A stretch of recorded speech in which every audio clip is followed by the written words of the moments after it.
Bueno, mi ciudad de donde nací yo, soy de Jucusbamba, de Ayabamba, Patadas, La Libertad.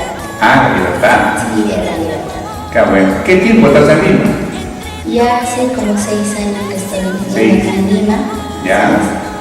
Bueno, junto a mis hermanos que vivimos también acá en Lima.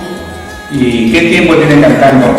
En lo que es el canto, bueno, antes cuando estaba en colegio me gustaba ir a las actividades, siempre participaba, pero así ya de inicio muy fuerte a lo que yo me dediqué, dije, yo tengo que ser cantante. En realidad admiro bastante a las cantantes que ya están grandes, me encanta la música, yo lo vivo, no es que lo hago como hobby, nada por el estilo, lo que a mí me gusta. ¿Te gusta la música? Sí, y hace un año atrás cuando dije, tengo que hacer lo posible, tengo que hacer mi grabación y tengo que iniciar la música y bueno, así inició.